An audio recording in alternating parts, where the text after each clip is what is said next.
तो हम मेष लगन के विभिन्न भावों में सूर्य और चंद्रमा की युति के बारे में बात कर रहे थे। इस वीडियो में बात करेंगे अगर सूर्य और चंद्रमा की युति आपके मेष लगन के चार्ट में 10वें भाव में बन रही हो तो इस युति के किस प्रकार के रिजल्ट आप लोगों के सामने आ सकते हैं।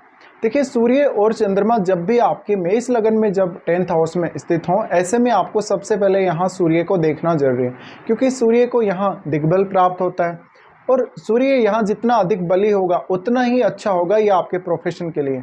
लेकिन आपको यहाँ पर चंद्रमा को भी देखना उतना ही अधिक जरूरी है। अब चंद्रमा आपका सूर्य से जितना ज़्यादा क्लोज होगा या सूर्य के द्वारा चंद्रमा अस्त होगा उतना ही अच्छा साबित होगा ये आपके लिए।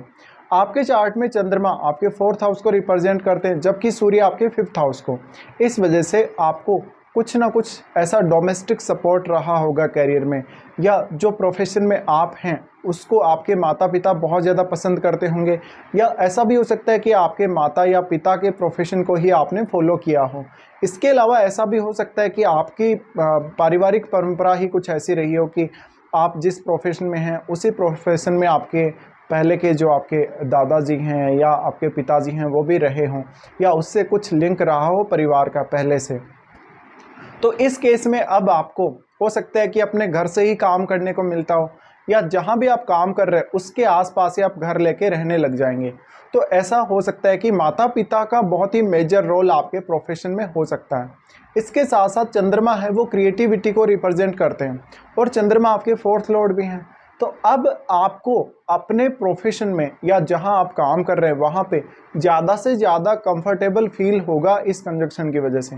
अगर यहाँ चंद्रमा अस्त है तो ये आपके लिए और ज़्यादा अच्छा हो जाएगा, क्योंकि चंद्रमा के अस्त होने से आपका मन काफ़ी स्ट्रॉन्ग हो जाएगा। आपको डिसीजन लेना या किसी भी डिसीजन पे काम करना बहुत आसान रहेगा।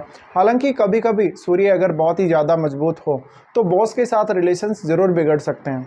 तो यहाँ पर आपको थोड़ा सा अपने आप को संभालना पड़ेगा। यहाँ पर हर किसी के साथ आपको कैसे बिहेव करना है ये आपको देखना पड़ेगा और निर्धारित करना पड़ेगा।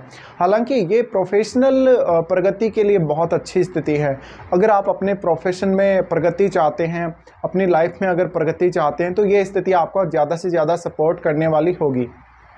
सूर्य और चंद्रमा की ये युति वास्तव में आपको होम जैसा कंफर्ट प्रदान करेगी या घर से कुछ ना कुछ कनेक्शन देगी। ऐसा भी हो सकता है कि आप अपने वर्क प्लेस पे अपने घर जैसा वातावरण ही पाए हों। इसके साथ साथ आपको हर तरफ से सपोर्ट रहेगा। अब जो 10वां भाव है वो आपकी एक अलग इमेज को दिखाता है। आपके काम की वजह से या आपके प्रोफेशन की वजह से जो आपकी इमेज बनती है, तो आपकी शुरुआत में जो लाइफ रही है उसमें आपकी जो इमेज बनेगी वो अपने माता पिता की वजह से बनेगी, या जो माता पिता का जो प्रोफेशन है उसकी वजह से बनेगी और अपनी फैमिली की वजह से बनेगी। लेकिन उसके बाद लगभग आप 30 या 35 के बाद अपनी जो एक अलग इमेज क्रिएट करेंगे लोगों के सामने, वो जो आपकी इमेज बनेगी वो आपके अब प्रोफेशन की वजह से बनेगी कि आप पर्टिकुलर कौन से फील्ड में काम कर रहे हैं।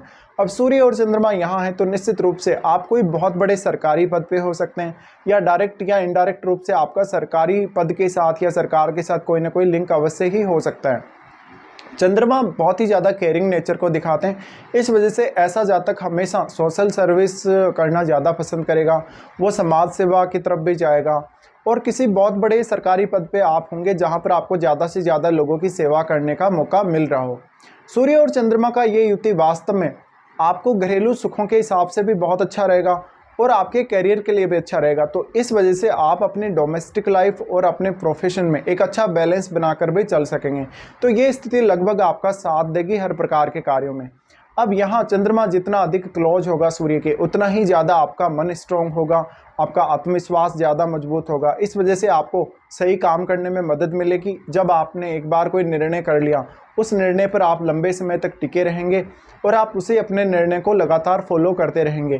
तो जो लाइफ में हम लोग ज़्यादातर लोगों के डिसीज़न लेने को लेकर या कैरियर को लेकर बहुत ज़्यादा स्ट्रगल देखते आ रहे हैं और बहुत लोगों को बहुत ज़्यादा कंपटीशन फेस करने पड़ते हैं, तो ऐसा हो सकता है कि आपको थोड़ा इजीली सफलता मिल गई हो, या आपके अंदर वो काबिलियत पहले से रही हो, वो स्किल आपके पास पहले से रही हो, या उतना अधिक आप में काम करने की क्षमता हो, सोचने समझने की क्षमता हो, जो कि वास्तव में आपको चाहिए होती है तुरंत सक्सेस पाने के लिए। तो अब आपकी सक्सेस के चांसेस बहुत अधिक बढ़ जाते हैं।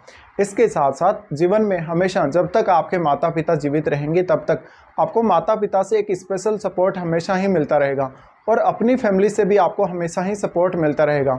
ये स्थिति ये भी दिखाती है कि आपके पास ज़मीन जायदाद भी बहुत अच्छी मात्रा में हो सकती हैं और आप अपना घरेलू सुख भी बहुत अच्छे से देख सकेंगे अपने जीवन में। तो ये ओवरऑल एक बहुत अच्छी स्थिति हम मानेंगे यहाँ पर। अब आपको शनि को देख लेना एक बार ज़रूरी रहेगा। शनि आपके चार्ट में कैसी स्थिति में है। शनि आपका जितना अधिक मजबूत होगा, हो सकता है उतना ही वो आपको डिले करे किसी ना किसी काम में। बट अगर आपका सूर्य यहाँ बहुत स्ट्रांग हुआ तो निश्चित रूप से आप अपने करियर में वो सब कर सकेंगे जो आप चाहते हैं। और अगर आपका चंद्रमा अस्त हुआ तो फिर आपके लिए ये और भी इजी होने वाला है। अब इन दोनों का ही सम्मिलित रूप से एस्पेक्ट आपके फोर्थ हाउस पे एस्पेक्ट होने की वजह से आप अपने घरेलू कार्यों में या अपने परिवार के कार्यों में उतने ही ज़्यादा सक्रिय रहेंगे जितने आप अपने प्रोफेशन को लेकर एक्टिव रहेंगे। तो यहाँ चंद्रमा का अस्त होना आपके हमेशा लगभग फेवर में ही काम करेगा, पर फिर भी आपको थोड़ा सा जो एनर्जी का जो इम्बैलेंस होता है उसको संभालना पड़ेगा कभी कभी।